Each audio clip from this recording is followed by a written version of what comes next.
আমি তো প্রায় ৩৪ বছর ধরে বইমেলা করছি। নিশ্চিত থাকেন এবারের বইমেলাটা ভালো হবে। বই এমন একটা জিনিস কখনো বিশ্বাসঘাতকতা করে না। বইমেলায় এসে খুব আনন্দ লাগছে। এই তো খুব এনজয় করেছি। তো এই বইমেলা আমার কাছে চিরস্মরণীয় হয়ে থাকবে আমি আশা করছি।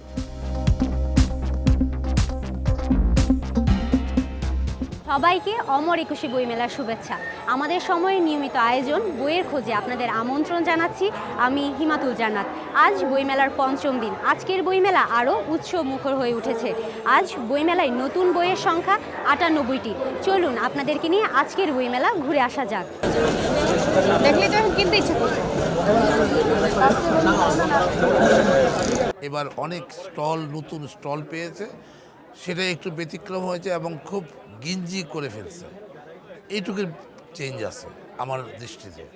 মেলাটাকে আমরা যেমন আগে শুরুতে, আমি তো প্রায় ৩৪ বছর ধরে বইমেলা করছি। আমার প্রকাশনা, এটা আমার পৈতৃক ব্যবসা আরও আগে থেকে, কিন্তু আমিই করি ৩৪ বছর।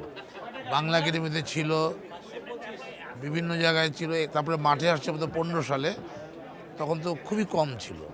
তাই আমাদের কাছে একটু ভিন্নতা এবার লাগছে।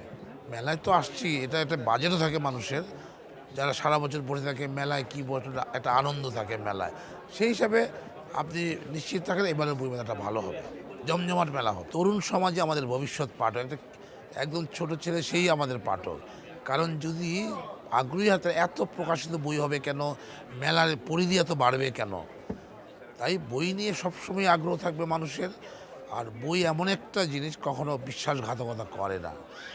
আপনার অবসরে বই পড়বেন, ভালো না লাগলে বই পড়বেন, ভ্রমণে বই পড়বেন, কোথাও বেড়াতে যাবেন সেটাও বই পড়বেন। একটা বই থাকলে আপনার সময়টা খুব আনন্দে কেটে যায়।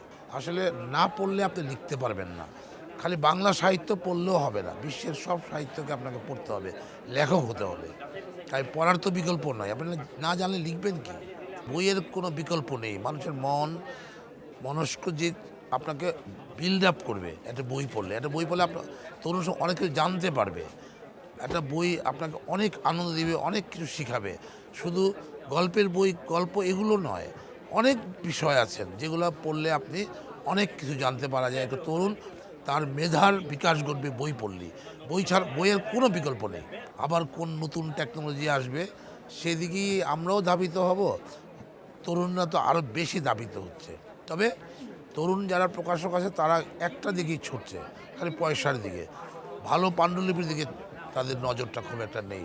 তারা ফেসবুকে থাকেন, সারা রাত দেখেন ফেসবুকে কে কী লিখে, ফলোয়ার কার কত বেশি, সেগুলো সাহিত্যে কোনো স্থান পাবে না, পায়ও না।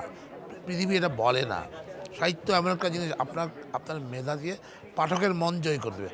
হয়তো এটা সাময়িক করলেন, আপনার ফলোয়ার আছে, আপনার হয়তো 50,000 ফলোয়ার আছে, 10,000 বই কিনলো, তাতে খুব আনন্দের কিছু কারণ নাই। আপনি কি লিখলেন, লেখাটা কতটুকু স্থায়িত্ব পেল, সেটা হলো ব্যাপার।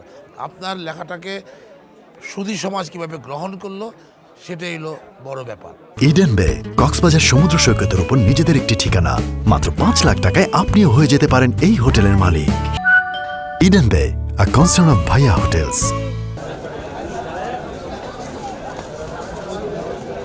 I really like the importance placed on literature and reading and just intellectual pursuits and the respect for science as well.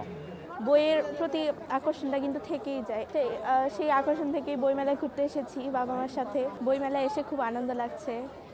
এই তো খুব এনজয় করেছি। আব্দুর রাজ্জাক স্যারের যে পুরো জীবনী সেখানে উঠে এসেছে। আমরা আমাদের রিয়েল লাইফে এরকম গুরুর আসলে অনেক অভাব বোধ করেছি, যে আমাদের বই পড়ে জানতে হয়েছে সেই জিনিসগুলো। আহমেদ সফরের বই পড়ে তার থেকে আমরা বেশি জানতে পেরেছি। বইমেলাতে আমি প্রতিদিন আসি এবং বই কিনি। এমন না যে আমি বই দেখতে আসি, স্টল দেখতে আসি। টার্গেট হচ্ছে বই কিনা, বই পড়া। তো এই বইমেলা আমার কাছে চিরস্মরণীয় হয়ে থাকবে আমি আশা করছি। 2025-এর নতুন বাংলাদেশের। আজ ছিল বইমেলার পঞ্চম দিন। বইমেলার পঞ্চম দিনে আমরা গল্প করেছি নানা দেশি বিদেশি পাঠকদের সাথে এবং গল্প করেছি প্রকাশকদের সাথে। বইমেলা সম্পর্কে এরকম আরও মজার মজার গল্প শুনতে সঙ্গে থাকুন আমাদের সময়ে। ধন্যবাদ।